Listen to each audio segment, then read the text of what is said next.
Hey everyone. I apologize. There was an issue with the recording. I had some sort of setting on OBS that caused a spike at the beginning of every sentence. So yeah, it's gonna be a little crispy here and there. Other than that, I'm kind of happy with it. So a lot of good stuff in this, and if you're willing to bear it, I thank you. Anyway.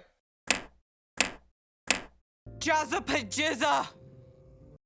Okay, everyone, let's talk about Harley Quinn, the animated series on HBO. Actually, this is a little bit of a deviation, since I really only want to talk about the last 3 episodes of season 2, or season 3, the one with Bruce, the one where they go into Bruce's brain.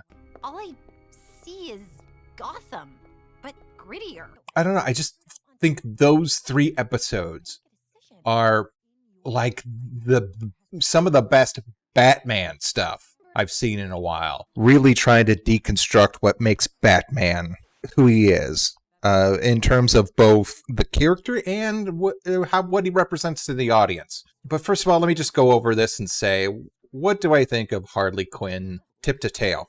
I like the show. It's not as... how can I put that? My enjoyment of the show is not as consistent. There are peaks and valleys, if that makes any sort of sense. Like, there are some parts where, yeah, the humor seems a little forced, and there are some parts where the humor is just absolutely outstanding. I love it. There are parts where the characters really come off as organic. If I got the baby! God, I love Jason Alexander in this. He plays Psy-Man. He's a side character. God, I'm getting distracted. Hey, why is it red? Oh, the red. Yeah, it's a chicken roaster sign. It's a little hit and miss with more hits than misses. How can I guess that could shade that way. And of course, the writers, they do know a lot about the DC universe. They make constant references to other characters. A little Jewish lightning never hurt anyone. Fire! What's Jewish lightning? Perhaps Black Lightning's Israeli cousin. Excuse me! And the voice acting is pretty spot on. I think that's who's the girlfriend on Big Bang Theory? That's her playing Harley Quinn. I don't know who's playing Ivy, but she's great too. I do know this guy does a ton of voice work for Netflix. He was the little rat guy on Arlo, and oddly enough, he played anime Joker on Ninja Batman. It is Damn you! Artwork is good. I love it. It's kind of like more of an updated version of what Bruce Timm was doing back in the old days. Actually, it's a combination of what Bruce Timm was doing and what the Batman was doing. Like, her chin is very distinctive. It's very angular. It reminds me of that run on The Batman and also the Jackie Chan Adventures. Okay, but I'm getting lost in this episode, which is another really good one. They go into Harley Quinn's subconscious, and this is part of the first season. It kind of sets up the ability for Dr. Psycho, who was a Wonder Woman villain, establish his ability to be able to look into a person's subconscious and be able to travel in there. And they use this ability to get into Bruce Wayne's head when they try to figure out what happened to one of Poison Ivy's experiments. Frank, which I thought was going to be annoying as hell, but he really turned out to be just a pretty good character. That walking definition of white privilege planted me directly into the root system surrounding this house. My shit went everywhere, bringing back all kinds of dead assholes. Also, this episode just does a good job at displaying Harley Quinn's emotional intelligence and her ability as a psychiatrist. This episode goes over the idea of an origin story and how important it is for heroes and supervillains. And what she just redefines her origin. She says her real origin, or her current origin, is when she started to stand up to the Joker and break it off with him and then go out on her own and do her own thing. Which is, again, very savvy in terms of also the meta contextualization of Harley Quinn. There are some diehard fans who love the Batman animated series and will treat that as the gospel. So this is basically saying, one, it's the character saying, no, I'm defining my own who I am, which is an important theme in the animated series, finding out who you want to be and coming to terms with that. And then it gets really good when that lens and that philosophy is transferred over to Batman. The stubbornest son of a bitch in the entire DC universe. As a man, I'm flesh and blood. I can be ignored. I can be destroyed. But as a symbol, as a really cool, very gritty, super serious symbol, I can be incorruptible. I can be everlasting. You know, for good or for ill, Batman has an iron will, and the problem that arises from that is that he will not let go of his parents' death. This is a reverse repressed memory, meaning Bruce Wayne's repressed every memory in his life except this one. He's forever stuck in a memory loop of his parents' murder.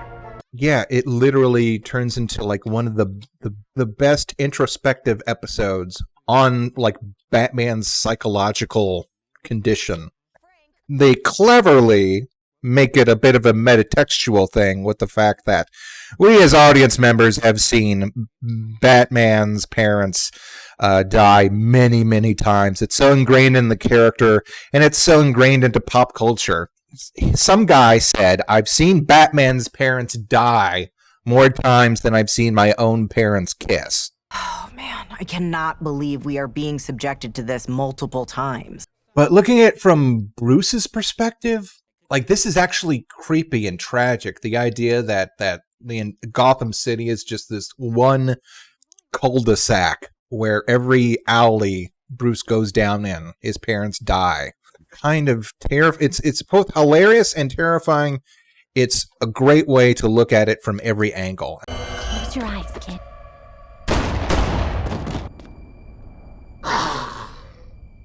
Really sort of establishes a good part where Harley Quinn and Bruce Wayne bond, which is something. I don't know. I don't know if people have wanted to see this ever since that one episode when where Harley Quinn's released and tries to go legitimate, ends up getting sent back to Arkham, but then there's sort of this establishment between her kissing Batman. I don't know if people have wanted something like this or if it's just something that is like, yeah, let's just see where this goes. But this is actually really nice because it more or less seems to establish a doctor-patient repertoire between her and Bruce. Do I have your verbal consent to become your licensed therapist? I'm going to take that as a yes, so you can't ever sue me. It also shows a good, contrast between Batman and Joker. By the end of this, Bruce does want to change a little bit. He wants to sort of not stop being Batman, but certainly wants to learn how to break this cycle of negative thought that really haunts him and also causes him to steal science experiments and use those said science experiments to raise his dead parents. I see how this looks, but it's just temporary. A few more experiments, and I'm positive I'll turn my zombie parents back into my beloved, very much alive parents. Oh, I gotta get him on the pod. Damn, Batman, that's a supervillain move. And I was also not receptive to it at first because, again, I don't think Batman would have done anything like that. But they set up that this is, well, first of all, it's a different kind of Batman. You can believe whatever you want. And second of all, believes he kind of snapped a little bit because Catwoman broke things off with him. And they're making a movie about his dead parents. And that sort of like tossed him over the edge a little bit. This basically does establish that Batman and Bruce, by extension, is, a broken person. He's just as crazy as the people he throws into Arkham, except he happens to be a little bit more productive with his insanity. But yeah, this is just an entirely interesting and different angle. Like, what if Batman went to therapy? Like, honestly, like not just as an excuse to give him a love interest, like in Batman Forever. Will you be paying this copay now or later? Yeah, rich people insurance doesn't have copays. This country's so fucked up.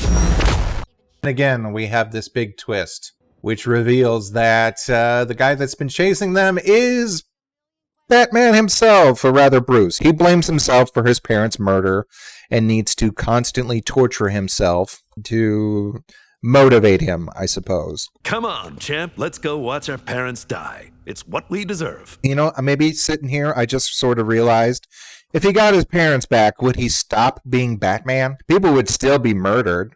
Would he then go and basically give this gift to the world and say, hey, no more parents would ever die, ever? I mean, I know he's basically snapped at this point. But anyway, yeah, I just think this is just a really neat episode to show that the complexities here of who Batman is and what makes him tick in a really interesting way that hasn't really been explored. It's always been repeated, but it hasn't been, like, depicted in this interesting way of, like, the boy who does want to do something productive and the broken man who wants to just keep on dwelling on this over and over again, basically forcing himself to dwell on this. And again, where the series goes from this point is really interesting because Harley Quinn does want to help Batman back down from a panic attack he has at the premiere of the movie depicting his parents' death. This is just really sweet. Them just kind of sitting off to the side in this